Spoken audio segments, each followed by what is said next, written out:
দুই চল বিশিষ্ট সমাধানের তুলনামূলক পদ্ধতি। আজকে আমাদের 2 নম্বর ভিডিও। আমরা 1 নম্বর ভিডিওতে তুলনামূলক পদ্ধতির একটা অঙ্ক নিয়ে আলোচনা করেছি। দেখো 2 নম্বর ভিডিওতে যে অঙ্কটা আমরা আজকে আলোচনা করব, দেখে নিই কী আছে। দেখো প্রথম অঙ্কটা 2x বিয়োগ 3y সমান 8, 1 নম্বর সমীকরণ। x যোগ y বাই x বিয়োগ y সমান 7/3, এটা আছে 2 নম্বর সমীকরণ। তাহলে তুলনামূলক পদ্ধতির সংজ্ঞাটায় কী বলছিল? দুটি দুই চল বিশিষ্ট একঘাত সমীকরণকে একটি চলের মাধ্যমে প্রকাশ করে বা তুলনা করে সমাধান করার পদ্ধতিকে বলা হয় তুলনামূলক পদ্ধতি। এখানে লক্ষ্য করছি এটা দুই চল বিশিষ্ট। দেখো এক্স একটা চল, ওয়াই একটা চল। এখানেও দেখো এক্স একটা চল এবং ওয়াই একটা চল। কি বলছে? দুই চল বিশিষ্ট একঘাত। দেখো ঘাত, এর মাথায় কিছু না মানে এক আছে, এর মাথায় কিছু না মানে এক আছে, অবশ্যই একঘাত সমীকরণ হলো। এবং একটি চল এখানে আছে কি এক্স এবং ওয়াই চল। এখানেও দেখো এক্স আছে, ওয়াই চল আছে। দুটি সমীকরণকে কি করতে হবে? একটি চলের মাধ্যমে প্রকাশ করতে হবে। হয় এক্স চলের মান বের করব অথবা ওয়াই চল। যদি 1 নম্বর সমীকরণকে আমরা এক্স চলের মান বের করি, তাহলে 2 নম্বর সমীকরণেও আমরা এক্স চলের মান বের করব। একে যদি ওয়াই চলের মান বের করি, তাহলে 2 নম্বরে কি চলের মান বের করব? ওয়াই চলের মান বের করব। তাহলে 1 নম্বর সমীকরণকে আমি এক্স চলের মান বের করব। তাহলে এক্স চল, আমরা যে চলটার মান বের করব সেটাকে সমান চিহ্নে সবসময় বাঁ দিকে রাখবো, আর বাকিগুলোকে কী করব? সবগুলোকে চল এবং স্বাভাবিক সংখ্যা যাই থাকুক না কেন সবগুলোকে ডান দিকে নিয়ে চলে যাব। দেখো 2x বাঁ দিকে আছে, বাঁ দিকে রেখে দিলাম। এবার হচ্ছে কি ডান দিকে যা আছে তাই আগে লিখে দেবে। ডান দিকে আছে কত? 8, লিখে দিলাম 8। দেখো যা আছে ডান দিকের জিনিস ডান দিকে বসলো, সেজন্য চিহ্নের কোনো পরিবর্তন হলো না। এবার দেখো বায়ে ছিল -3y, তাহলে এটা ডানে চলে আসলে কি হবে? +3y। দেখো দুটো এক্স সমান এটা 8 + 3y, তাহলে একটা এক্স সমান কত হবে? 8 যোগ 3y বাই কত? 2। এটা কত নম্বর সমীকরণ হলো? 3 নম্বর সমীকরণটা হয়ে গেল। এবার এই ক্ষেত্রে আমরা হচ্ছে কিভাবে হচ্ছে এক্স চলের মানটা আমরা বের করব। দেখো লক্ষ্য করো এখানে এক্স যোগ ওয়াই বাই এক্স বিয়োগ ওয়াই সমান 7/3 আছে। এই ক্ষেত্রে দেখো এটা কোনাকুনি গুণ হিসেবে আছে। সর্বপ্রথম কাজ হলো যখন হচ্ছে দেখো এদিকে লসাগুটা করা যাচ্ছে না, লসাগুর যোগ নাই বিয়োগ নাই কিছু নাই, এখানে আমরা হচ্ছে করতে পারছি না, ভগ্নাংশের যোগ বিয়োগ কিছু লক্ষ্য করতে পারছি না, এবং হচ্ছে লসাগু করা যাচ্ছে না। তাহলে কী করবো? আমরা হচ্ছে কোনাকুনি গুণ করে দেবো। তাহলে 7-এর সাথে এক্স গুণ করে নেব, 7-এর সাথে এক্স গুণ করে 7x, 7-এর সাথে ওয়াই গুণ করো 7y। তো কোনাকুনি যখনই দেখো একটা গুণ হয়ে গেল তখন পড়ে যাবে কি সমান। এবার 3-এর সাথে এক্স গুণ করো 3x, 3-এর সাথে ওয়াই গুণ করো যোগ 3y হয়ে গেল। এবার আমাকে কি বের করতে হবে? দেখো অঙ্কটাই আমরা হচ্ছে এক্সকে আমরা একটি চল যেটা এক্সের মাধ্যমে প্রকাশ করব, তাহলে এখানে এক্সের মান বের করবো। তাহলে এক্সগুলোকে কী করবো? বাদিকে নিয়ে আনবো, আর এক্স বাদে যেগুলো আছে সমস্তগুলোকে দিকে নিয়ে যাবো ডান দিকে। তাহলে দেখো এখানে আছে 7x রেখে দিলাম। ডান দিক আছে যোগ 3x, এদিকে আসলে বিয়োগ 3x সমান, ডানে পড়ে আছে 3y লিখে দিলাম। বায়ে আছে বিয়োগ 7y, এদিক চলে আসে যোগ 7y। 7x-এর আগে যোগ, 3x-এর আগে বিয়োগ আছে, তাহলে যোগ আর বিয়োগ, যোগ বিয়োগের নিয়মে কি বলেছিলাম? একটা সংখ্যার আগে যোগ এবং আর একটা সংখ্যার আগে যদি বিয়োগ থাকে সবসময় বিয়োগ করতে হয়। তাহলে 7x থেকে 3x বাদ দিলে কত হবে? 4x। চিহ্ন কি বলেছিলাম? যে চিহ্নটা বড় হবে সেই চিহ্নটাই বসবে। তাহলে 7 আর 3-এর মধ্যে বড় হচ্ছে 7, 7-এর আগে যোগ চিহ্ন, সেজন্য এখানে যোগ বসলো। ব্যাস কমপ্লিট। 3y 7y দুটোর আগে যোগ চিহ্ন আছে, তাহলে যোগ চিহ্ন থাকলে অবশ্যই যোগ করবো। 7 আর 3-এ কত হয়? 10y। 4x সমান 10y, তাহলে একটা x সমান আমরা কি লিখতে পারি? 10y বাই কত? 4। এটা কত নম্বর সমীকরণ হয়ে গেল? 4 নম্বর। এবার দেখো তাহলে আমরা যে তুলনামূলক পদ্ধতির যে সংজ্ঞাটাই বলেছিল কি দুটি দুই চল বিশিষ্ট একঘাত সমীকরণকে একটি চলের মাধ্যমে প্রকাশ। দেখো দুটোকে আমরা একটা চলের মাধ্যমে প্রকাশ করে ফেলেছি। এটাকেও এক্সের মাধ্যমে প্রকাশ করলো, এক্সের মাধ্যমে কেউ এখানেও 2 নম্বরটাকে আমরা এক্সের মাধ্যমে প্রকাশ করেছি। এবার কি বলছে? একটি চলের মাধ্যমে প্রকাশ করে কি করব? তাদের তুলনা করবে। এবার আমরা হচ্ছে এটা 3 নম্বর এবং 4 নম্বরকে কী করতে পারি, এবার তুলনা করতে পারি। তাহলে কোন কোন সমীকরণকে তুলনা করব? 3 এবং 4। 3 নম্বর এবং 4 নম্বর সমীকরণ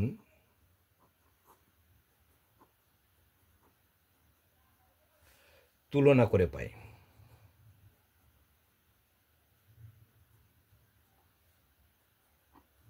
তুলনা করে পাই। তাহলে কি কোন কোন সমীকরণকে তুলনা করছি আমরা? 3 এবং 4। কি বলেছিলাম, অঙ্ক যখনই আমরা তুলনামূলক পদ্ধতি করব, প্রথমটাকে হবে 1, তারপরটা হবে 2, তারপর 1 থেকে যখন x কিংবা y যে কোনো একটা চলের মান বের করবো সেটা 3 হয়ে যাবে। তারপর 2 নম্বর সমীকরণ থেকে যে মানটা বের করবো x কিংবা y সেটা হয়ে যাবে কত? 4 নম্বর। তারপর কি লিখতে হবে? লাস্টের দুটো সমীকরণকে কি করব? তুলনা। শেষে 3 এবং 4 আছে, তাহলে 3 এবং 4কে তুলনা করে 3 নম্বরটা কি আছে দেখো, x এর মান বেরিয়েছে a 8 যোগ 3y বাই কত 2 সমান, তুলনা করব কার সাথে? 10y বাই কত 4। তাহলে এবার কী করবো? কোনাকুনি গুণ। তাহলে কোনাকুনি গুণের ক্ষেত্রে বলেছিলাম, দেখো এখানটায় কোন চলটার মান বের করবো? y চলের মান।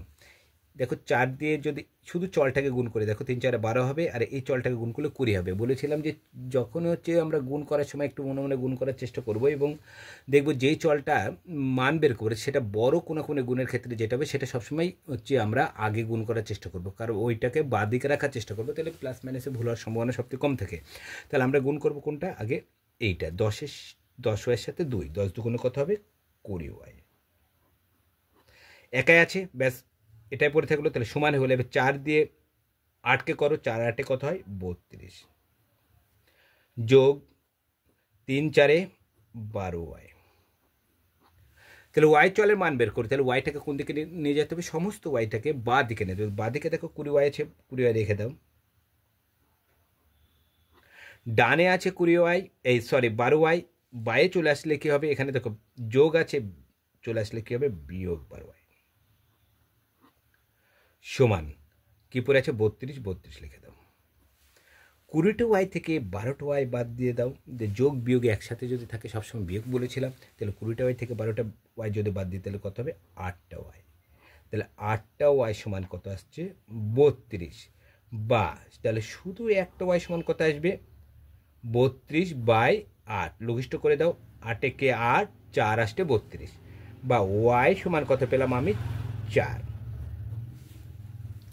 তাহলে এবার কাজ কি? এই যেটা ওয়াইয়ের মান বের হবে সেই মানটা হয় 3 অথবা 4 বসিয়ে দিলে আমরা কিন্তু আর একটা চল এক্স ওয়াই বাদে কী পড়ে আছে? এক্স পড়ে আছে। তাহলে আমরা কিন্তু এক্স চলের মান বের করতে পারবো। আমরা কালকে হচ্ছে বসেছিলাম, দেখো হচ্ছে 3 নম্বরে বসেছিলাম, আজকে আমরা 4 নম্বর সমীকরণে বসাবো এবং 4-এর বসানোর পরে 3 নম্বরে আমরা বসিয়ে প্রুভ করে নেব। দেখো 3 নম্বরে যে দুই ক্ষেত্রেই মানটা কি আমার একই আসবে? 3 এবং 4-এর ক্ষেত্রে আগে ঠিক আছে, আমি আগে দেখো আমরা 3টা আগে বসিয়ে দিই, তারপরে 4টা আমরা প্রুভ করে নেব। তাহলে আমরা ওয়াই সমান 4 কত নম্বরে বসাবো? 3 নম্বরে। তাহলে ওয়াই সমান 4 কত নম্বরে? 3 নম্বর সমীকরণে বসিয়া পাই।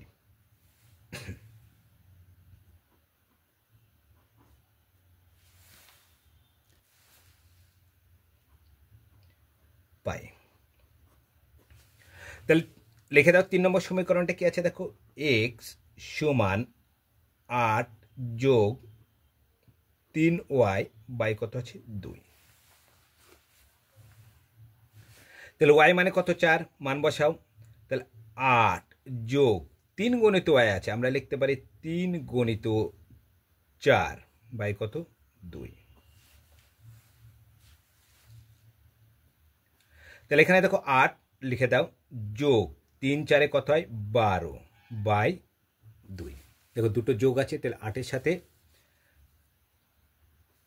12 যদি যোগ করতে হবে 20/2। লঘিষ্ঠ করে দিলে হচ্ছে কত? 10। বা এক্স সমান কত বেরোলো আমার? হচ্ছে 10 বেরোলো। দেখো এখানটায় 3 নম্বরে যখন ওয়াইয়ের মান বসালাম আমার আর একটা চল, প্রথমে এখানে ওয়াই চলের মান ছিল 4, এক্স চলের মান বেরোলো কত 10। আমি যদি এটা 4 নম্বরে বসাতাম আমার কি একই উত্তর আসতো? দেখো 4 নম্বর সমীকরণটা ছিল, তাহলে এক্স সমান 10y/4। এটা কিন্তু আমার কিন্তু অঙ্ক কমপ্লিট হয়ে গেছে। তোমাদের মনে অনেকের প্রশ্ন থাকতে পারে যে আমরা 3 নম্বরে বসালাম, এক্সের মান হচ্ছে কত আসলো? 10 আসলো। এটা যদি আমি 4 নম্বরে বসাতাম সেক্ষেত্রে আমার মানটা কি একই আসতো কিনা? মানটা একই আসবে, সেটা আমি প্রুফ করে দেখাচ্ছি। দেখো 10 লিখে দিলাম গণিত, ওয়াই মানে কত 4, বাই কত আছে 4, 4 10 40/4। এটাও করতে পারতো, কিন্তু এখানে তো 4 4 কেটে দিলেও আসতো। 4 10 40, এক্স সমান কত বেরোলো? 10 বেরোলো। তাহলে আমরা হচ্ছে যখন আমরা হচ্ছে এখানটায় দেখো, যখন তুলনা করার পর এখানে হচ্ছে কি হয় এক্স চলের কিংবা ওয়াই চলের মানটা বেরাবে, যে মানটা বেরাবে সেটা আমরা 3 নম্বরেও বসাতে পারি অথবা কি 4 নম্বরেও বসাতে পারি। 3 4 যেখানেই বসাই না কেন সব সময় কিন্তু উত্তর একটাই আসবে, একই আসবে। দেখো আমি এখানে প্রুফ, এখানে হচ্ছে ওয়াই চলের মান বেরোলো, ওয়াই চলটা আমি বসেছিলাম 3 নম্বরে, 3 নম্বরে বসানোর পরে এক্সের মান বেরিয়েছিল কত 10। একইভাবে এটাকে যদি 4 নম্বরে বসাও, দেখো এটা আমি 4 নম্বরে বসিয়েছি, 4 নম্বরে বসানোর পরে উত্তর কি এক্স সমান 10ই এসছে। তাহলে আমরা হচ্ছে নির্ণয় সমাধান কি উত্তর আসছে, নিচে কভার হবে না, আমি সাইডে উত্তরটা করে দিচ্ছি। অতএব নির্ণয়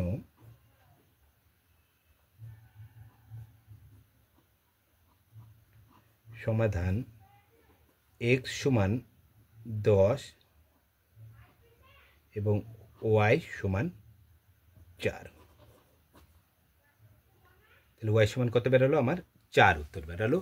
আর হচ্ছে এক্স সমান কত বেরোলো?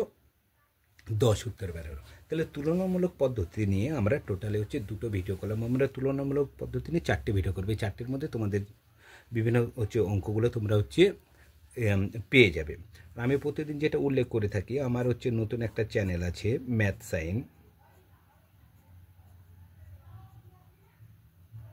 এখানে বিভিন্ন কম্পিটিশন পরীক্ষার অঙ্ক দুপুর 12টার সময় আমি দিয়ে থাকি। তাছাড়া নবকুমার স্যার হিসেবে যে হচ্ছে চ্যানেলটা আছে, সেই চ্যানেলে আমি সন্ধ্যা 6টার সময় আমি একটা কি দিয়ে থাকি শর্ট। তাহলে টোটালি শর্ট আমি 2টো দিয়ে থাকি, একটা ম্যাথ সাইনে দুপুর 12টায় এবং সন্ধ্যা 6টার সময় দিয়ে থাকি কি নবকুমার স্যার হিসেবে যে চ্যানেলটা আছে সেই চ্যানেলেও আমি একটা শর্ট দিয়ে থাকি।